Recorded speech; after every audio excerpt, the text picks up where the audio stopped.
Okay, let's dive into this. Welcome to today's Explainer, where we're basically issuing an urgent wake-up call for modern industries. We are looking directly at India's massive 2026 environmental regulatory shift, spearheaded by the Ministry of Environment, Forest and Climate Change, or MoEFCC.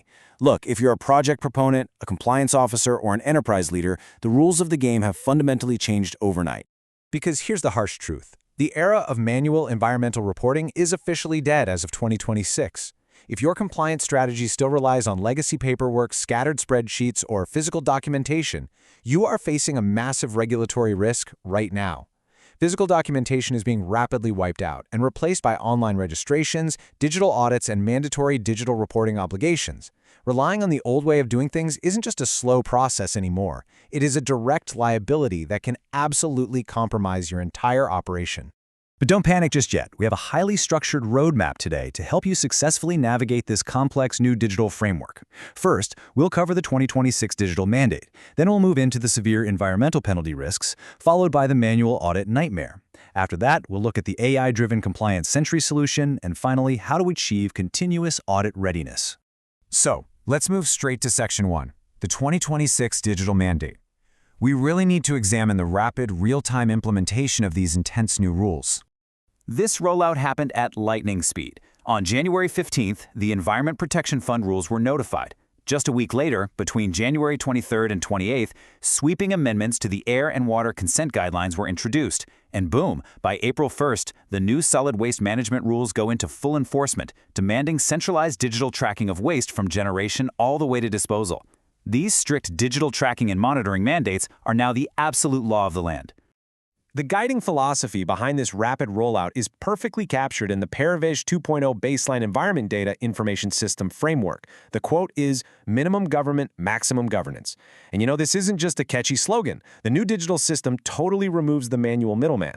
What that means for you is that the project proponent takes sole, absolute responsibility for the authenticity of the digital data uploaded to the system. There's literally nowhere to hide if your telemetry is inaccurate. Navigating this new reality means completely ditching those old offline forms. The future is a single-point, online, unified consent and authorization management portal. Under the recent Air and Water Act amendments, everything, from applying for consent to establish to consent to operate, is processed through this central digital system. It's a streamlined, mandatory digital handshake with the government. So, the crucial point is, what happens if you fail to adapt to this digital handshake? Well, that brings us to Section 2. Severe environmental penalty risks. The financial stakes for noncompliance have genuinely never been higher. Breaking down the newly notified Environment Protection Fund Rules 2026, we see a completely transformed financial pipeline for polluter penalties. Under this new revenue-sharing model, 75% of collected penalties go directly to the consolidated fund of the respective state or union territory, while the remaining 25% is retained by the central government. Think about that for a second. Your penalties are now being used to directly finance the government's very own environmental monitoring networks and ecological remediation tools. I really want to hammer this number home, 75%. Because states retain 75% of the penalty revenue, local pollution control boards are incredibly incentivized to strictly enforce these rules and collect these fines.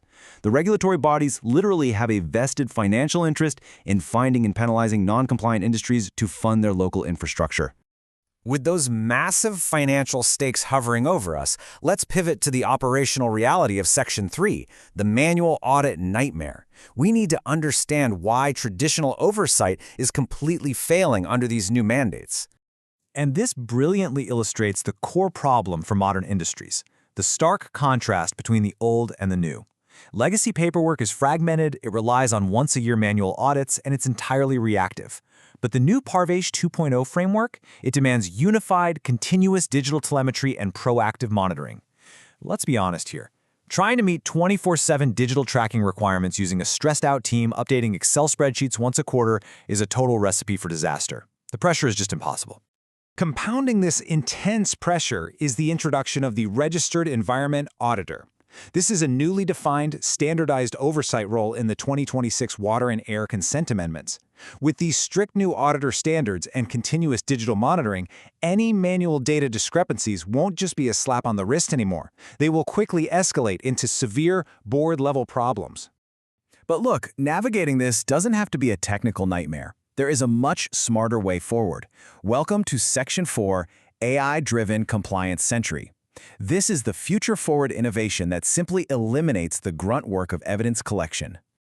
Just imagine a world where environmental audits happen autonomously. By utilizing AI, you're essentially deploying an untiring 24/7 digital sentry that fiercely protects your company.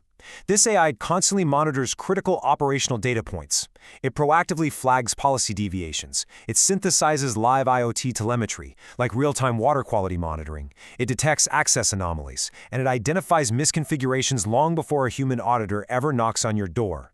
Now, what's really interesting about this is the sheer operational impact, 70%. By automating the tedious process of evidence collection and control mapping, AI-driven compliance automation actually slashes audit cycles by up to 70%. It turns a weeks-long, exhausting fire drill into a process that takes minutes, drastically reducing the cost and the immense stress of audit readiness. Which perfectly transitions us into our final section, Section 5, Continuous Audit Readiness. Let's look at how this technology practically guarantees your compliance with the MoEFCC mandates. We're bridging the technical gap by transforming reactive businesses into continuously regulated ones through a seamless three-step protocol. Step 1. You deploy AI and IoT-based live telemetry right across your operations. Step 2. Your AI system automatically maps that real-time data directly to the required Parivesh 2.0 frameworks and solid waste management rules. And Step 3. The system generates instant, autonomous audit packages. You are always ready, 24/7. So I want to leave you with this provocative final thought. Is your data audit ready today? Because with the new MoEFCC digital monitoring framework in full effect and severe financial penalties actively funding state governments, utilizing AI is no longer optional for rigorous stewardship under the 2026 mandates. You must adapt, or you will face the consequences. If you found this update helpful, please hit the like button and share this explainer with fellow entrepreneurs. For more deep dives into the latest environmental regulations and industrial news, subscribe to our channel and turn on notifications. See you in the next one.